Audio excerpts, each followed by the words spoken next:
Conheça o Cotai Project.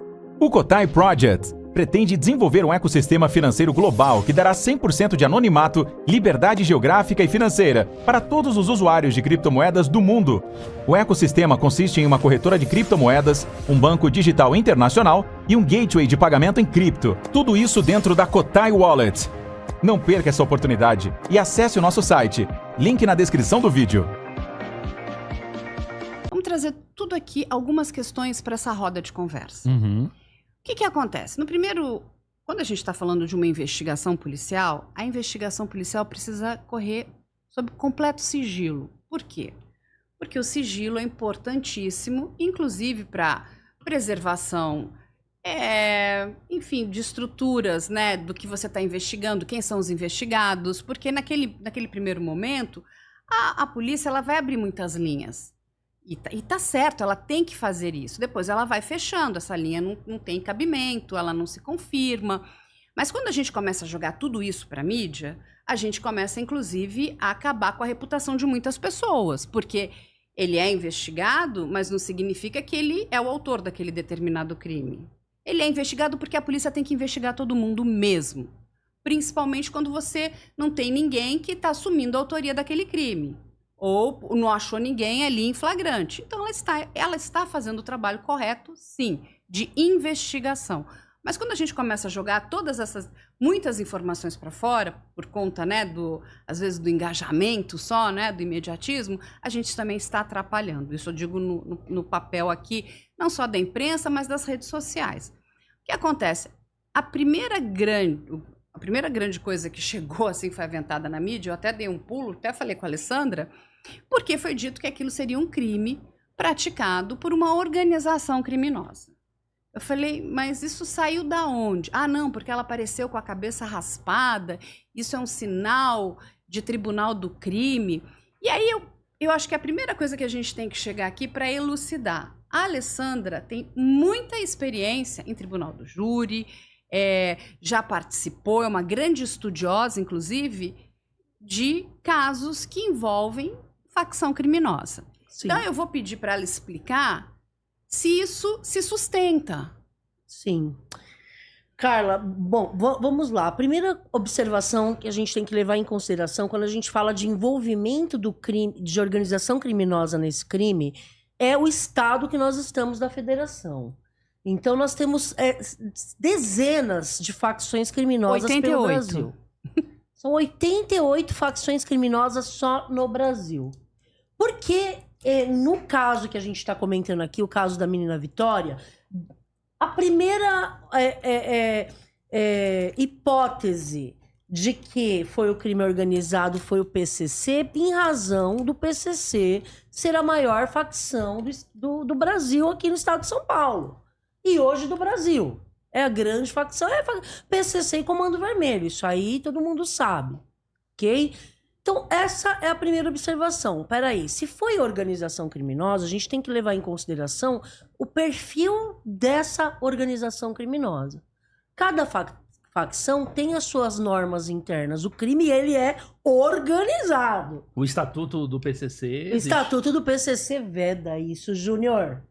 Veda.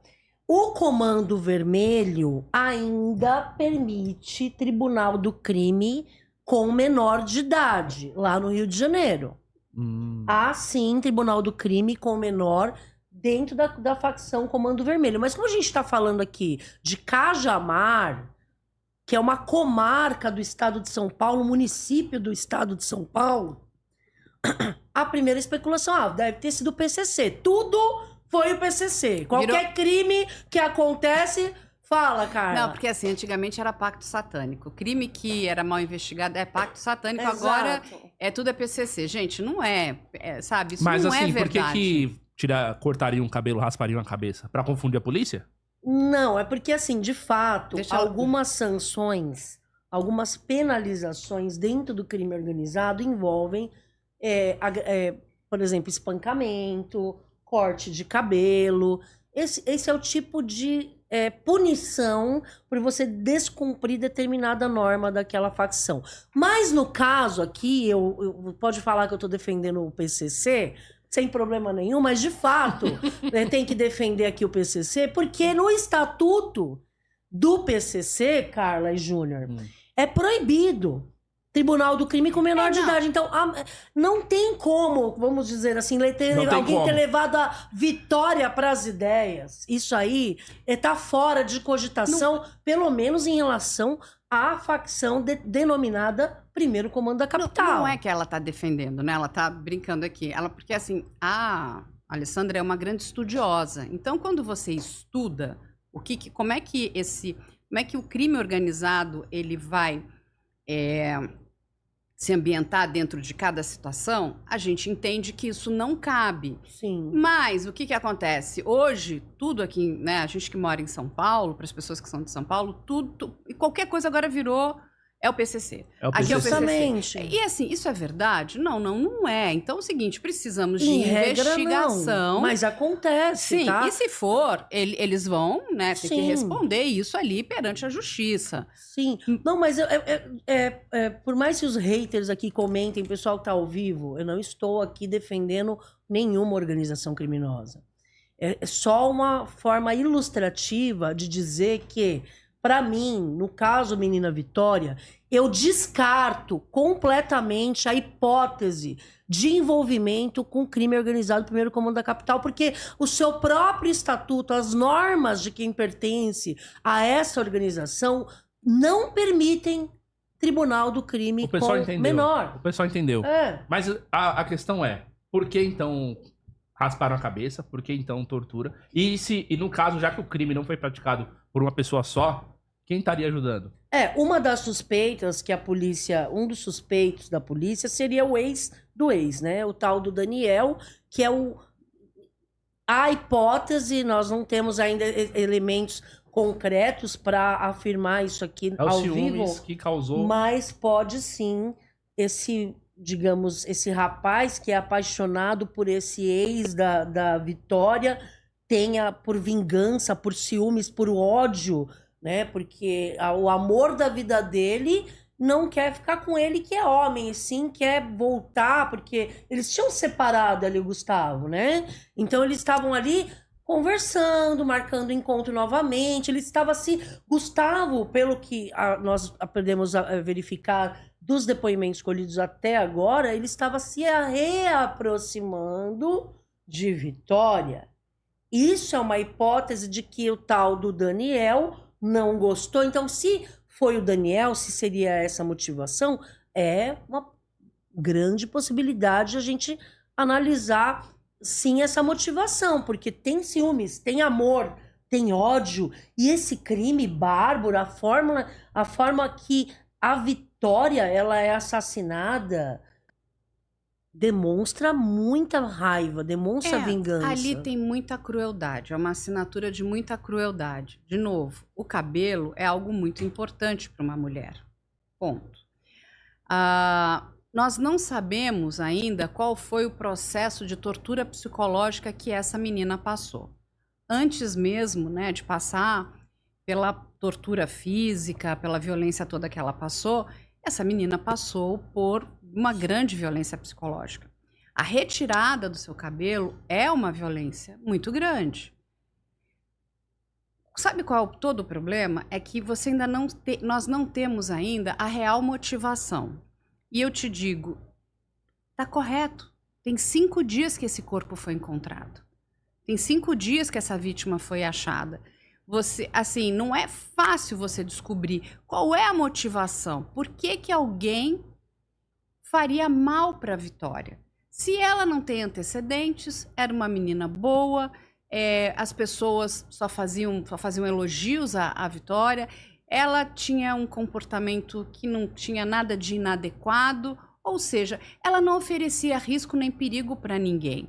O que tinha na vida da Vitória que ainda não sabemos? Por isso que a investigação é muito importante, porque uma parte da investigação com a perícia vai responder como ela morreu, quanto tempo ela estava ali, quais são todos esses indícios.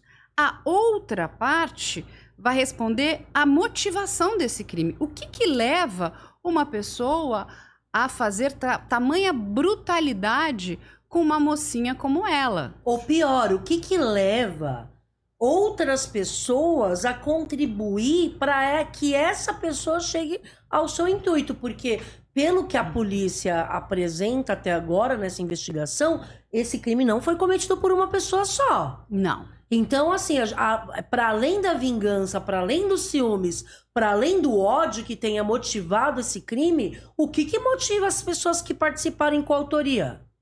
Então, aí você veja, a polícia abriu essa linha aqui de investigação que poderia ser uma facção criminosa. Eu acho que essa é a linha de investigação mais fraca dessa grande investigação. Eu acho que ela não se sustenta... Eu até descarto, inclusive. Por tudo que a gente está ouvindo aqui. E, novamente, eu acho que quando você vai usar, né, o nome de uma facção criminosa, seja ela qual for, ela também quer que esse crime seja elucidado. Inclusive... para que, olha, fui eu ou não fui eu? Fomos nós ou não fomos nós? Entende? Eles têm interesse na elucidação desse crime. Isso é uma realidade. Aí temos uma segunda linha de investigação, que seria um crime passional, né? Isso é dito, inclusive, pelo delegado, que faz uma coletiva. E vamos tentar entender por que ele traz isso. O que é um crime passional? Na grande maioria das vezes, quando nós vamos ver a passionalidade... Então tem ali, né, um casal que tá brigando, enfurecido, estão se xingando, estão alterados, um pegou uma faca e esfaqueou outro. Então foi ali no calor da emoção, tem raiva, tem ódio, tem muita coisa. Tem o contexto da violência doméstica e familiar nesses casos também. Quando a gente olha o caso da Vitória, ali tem planejamento, tem premeditação, emboscada. Exato. Então, assim, isso poderia ser um crime passional? Também poderia. Mas com uma outra característica. Não é aquele, sabe, aquela loucura. Estamos com raiva, no desespero, que um acaba matando o outro. É uma coisa Relatos Selvagens, né? Lembram do filme lá? Que um acaba, né? Um mata o outro. Sim. Uma questão bastante passional, de ódio ali. Aqui existiu uma emboscada. Aqui existiu um planejamento. Aqui existe uma preparação. Olha o que... E ela teve, né? Acho que a sabedoria, naquele momento que ela se sente perseguida, de mandar uma mensagem para a amiga. Se ela não tivesse mandado essa mensagem para a amiga, nós não saberíamos que ela estava se sentindo ameaçada e que pessoas possivelmente estariam seguindo ela. Por que é que essas pessoas estariam seguindo ela? Vamos puxar a história do ex-namorado com esse amigo que... pode ter um relacionamento com ele ou não, não sabemos, porque nada disso também ficou comprovado. Isso tudo é uma conjectura. Sim. Mas será que isso seria suficiente para você fazer o que foi feito com essa menina de 17 anos, torturá-la dessa forma? Porque ali tem traços de vingança. Quando a gente olha, eu vou tirar o teu cabelo, eu vou te desfigurar, ali tem vingança. Tem um dado que é muito importante também, que é o seguinte, e eu acho que isso vai ficar, daqui a pouco vai ser pacificado, essas informações virão à tona, é que, de fato, essa menina não morreu naquele local. Aquele local foi um local onde foi escolhido para deixar aquele corpo. A desova, né? Exatamente. A gente está numa região de mata. Quando a gente pensa numa região de mata, o que acontece? Tem muitos bichos. Né? Quando você tem um corpo morto, né, tá ali, os bichos de alguma forma vão atacar. Então vão ter pequenas mordidas. Isso pode acontecer, né? Você tem animais de pequeno porte. E pelas informações que chegaram até o momento, isso não existe, tá? O que acontece? O que nos leva a crer que esta menina foi morta em algum lugar. A gente ainda não sabe se foi morta naquela mesma noite, na noite seguinte, qual é o período. Isso a gente precisa do legista nos informar. Isso ele vai nos informar, inclusive através da entomologia ali das larvas. Então, já está com tanto tempo, então, né? Então, tudo isso vai ser muito bem explicado. Mas, olha só que interessante. Se ela já estava em algum outro lugar, morta há algum tempo, e é passado um determinado tempo, é levada até aquele local, porque nós não tínhamos, a informação que a gente tem até agora é que não temos ali mordidas de animais, ou seja, Não temos nenhum animal ali da região que tentou arrancar um pedaço. E isso acontece, tá? A gente tem vários casos que a gente olha que as imagens, enfim, daquela pessoa que morreu naquele local começam a ser mordidas por animais que vão arrancando pequenos pedaços. Muito bem. Esse corpo, então, já estava morto. O que vai acontecer? Isso é uma outra informação para quem gosta de investigação, que é o seguinte. Quando você transporta um corpo morto, que já está morto há algum tempo, vai acontecer um processo, e a Alessandra pode explicar aqui também, que é o processo de decomposição. Gente, o cheiro da morte é o pior cheiro do mundo. Você conversa com qualquer pessoa que trabalha nessa área, ou na divisão de homicídios, ou no IML, ou que vai ao encontro de cadáver. Dependendo do tempo de putrefação daquele corpo, ele começa a exalar cheiros que Gases, são né? absurdos. E digo mais, esses cheiros não saem. Então, se ela foi transportada no tal suposto carro para ser desovada ali, o cheiro está dentro do carro. E não é fácil tirar esse cheiro. Demora. Porque, assim, inclusive, os médicos... O corolla vai ser periciado. Sim, os médicos usam equipamento especial para mexer em corpos em decomposição. O Corolla foi o carro que ela viu, né? Seria do Michael, né? Daquele... um dos caras que mexeram com ela. Que ela Não, viu que passar. seria o suposto motorista do carro. Essa é a informação que a gente tem. Ele empresta o carro. Que não tem, até então, nenhuma ligação com a Então, mas Vitória. é o carro que ela viu passar. Sim. Certo? É feito... Uma pessoa, ela faz uma foto do veículo, né? Faz uma foto, mas o que acontece? Uma foto do veículo, olha, inclusive eu fotografei, o veículo esteve por aqui. Não existe ligação, a Vitória não tinha, vamos dizer, amizade com esta pessoa dona deste carro, né? Por que é que ele foi preso? Por que que a polícia vai pedir, né, o mandado de prisão dele? Porque ele vai se contradizer. Ele vai contar uma determinada versão, a esposa dele vai contar uma outra, as versões não se batem. Parece que ele tem um perfil mais agressivo, um perfil estranho. Enfim, ele está sendo investigado. A justiça aceitou ali o pedido, né, de mandado de prisão dele, para que ele, inclusive, não atrapalhe nas investigações. A Alessandra pode explicar como é que é essa prisão, que é uma prisão cautelar, não é isso? Isso. A autoridade policial, o doutor Aldo Galiano, ele representou Dr. Fábio Lopes Senac, é o delegado de polícia que representou judicialmente pela decretação da prisão temporária.